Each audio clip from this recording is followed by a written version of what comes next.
한국의 KF-X 스텔스 전투기는 전 세계를 흥분시켰고 중국 전투기 수출 시장에 심각한 영향을 미칠 것이다.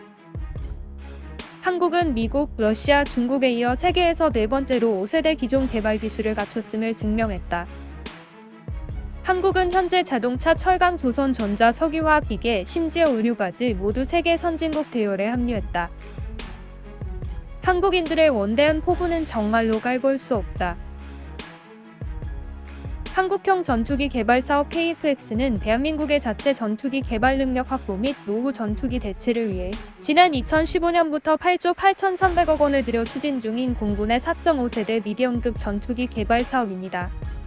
다음 달 출고를 앞둔 KF-X CJ1호기는 현재 약 93%의 공정이 완료된 상태로 전투기 동체뿐 아니라 A사 레이더 등 80여 개의 주요 부품이 국내 자체 기술로 개발되었으며 핵심 장비인 엔진은 미국 지휘사의 F414를 한화 에어로스페이스가 도입해 39%의 국산화율을 보이고 있습니다. 우리 공군은 1차적으로 120대를 도입할 예정이며 미래 공군에서 운용될 수량이 500대 정도 될 것으로 전망하고 있는데요.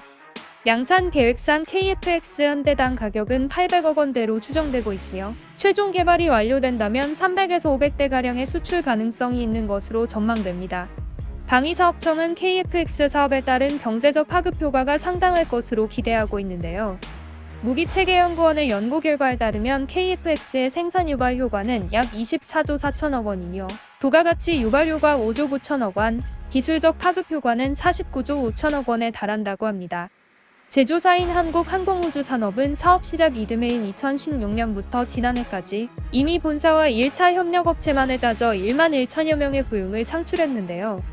사업 완료 시까지 취업 유발 효과는 11만 명에 달할 것으로 예상되며 본격적인 양산이 시작된다면 엄청난 인력의 고용 창출 효과가 있을 것으로 보고 있습니다. 최근 중국은 KF-X의 개발 진행 상황을 예의주시하고 있는데요. 중국이 수출을 목적으로 개발한 전투기인 FC-31에 비교 우위를 갖는 KF-X의 등장으로 수출 전망이 어두워졌기 때문입니다. FC-31은 KF-X와 비슷한 체급의 전투기로 미래의 제3세계 시장에서 KF-X와 직접 경쟁할 가능성이 있는데요. FC-31은 중국이 F-35의 설계도를 빼돌려 제작한 짝퉁 전투기로 재원과 성능에 대한 자세한 스펙은 공개되지 않았으며 항전 장비 등은 베일에 쌓여 있지만 낮은 엔진 출력과 제한적인 무장량이 문제점으로 지적되고 있습니다. 다만 중국은 FC-31의 낮은 가격으로 배도국도 스텔스 기종을 보유할 수 있다는 점을 내세워 세계 전투기 시장에 본격적으로 진출하려는 야망을 가지고 있는데요. 중국이 KF-X를 FC-31과 비교하며 극도로 경계하는 모습은 그만큼 KF-X를 높게 평가한다는 반증이라고 볼 수 있습니다. 이번에 소개해드릴 중국 언론 기사에서는 KF-X가 매우 순조롭게 진행되고 있으며 이와 같은 한국의 자주국방 전략은 매우 현실적이고 효율적이며 중국의 큰 위협이라고 평가했는데요. 그럼 자세한 기사 내용 번역해드리겠습니다. 한국의 KF-X 스텔스 전투기는 전 세계를 흥분시켰고 중국 전투기 수출 시장에 심각한 영향을 미칠 것이다. 한국은 최근 KF-X 시제기의 최신 진행 상황을 발표했다.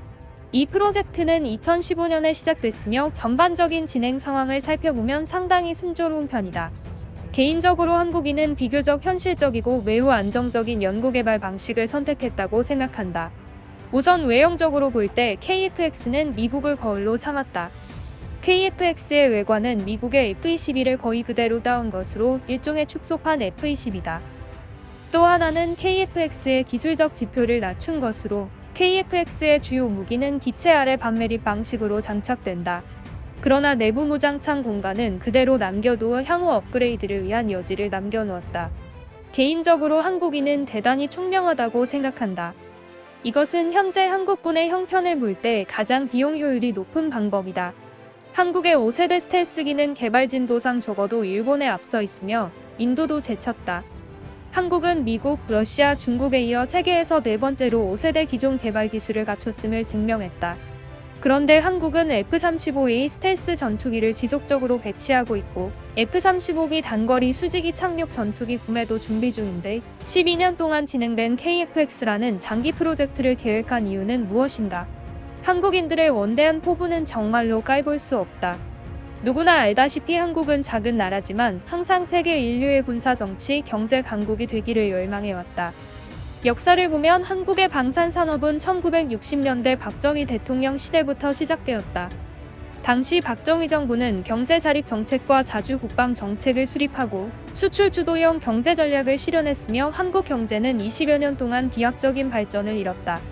한국은 세계에서 가장 가난한 나라 중에 하나였으며 자전거도 못 만드는 나라였다. 현재 한국은 세계 중상위권 선진국으로 성장한 아시아 4대 용 중 하나이다. 한국은 현재 자동차, 철강, 조선전자, 석유화학 기계, 심지어 의료까지 모두 세계 선진국 대열에 합류했다. 한국의 자주국방 전략은 매우 현실적이다. 한국은 아래주의를 채택했으며 협력국을 미국에 국한시키지 않고 기꺼이 기술 이전이 가능한 누구와도 협상할 수 있다. 따라서 우리는 현재 한국의 많은 무기들이 아주 뚜렷한 왜곡 혈통을 가지고 있음을 알 수 있다. 예를 들어 K1 전차는 미국의 M1 에이브람스 제조회사인 크라이슬러 디펜스에게 설계를 의뢰했다. T-50 고등훈련기는 한국항공우주산업과 로키드 마틴이 합작한 것이다. 지금은 민간 제품으로 성장한 현대, 포항대우, 삼성 등 한국의 대기업들이 한국의 방위산업에 깊이 관여하고 있다.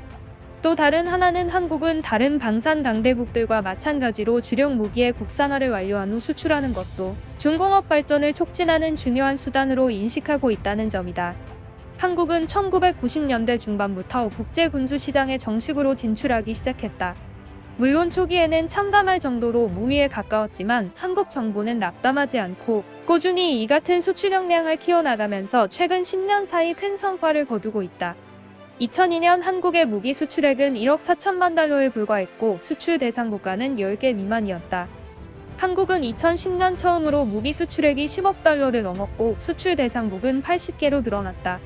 그리고 2020년까지의 무기 수출액이 40억 달러를 넘어섰으며 세계 10대 무기 수출국으로 도약했다. 또한 그동안 T-50 훈련기, K2 소총, K9 자주포, 잠수함, 상륙함 등 스타 장비들을 대거 만들었다. 미국 무기를 모방하여 성장한 이 무기 대국은 우리 곁에서 슬며시 떠오르고 있다. 더 주목해야 할 것은 무엇인가?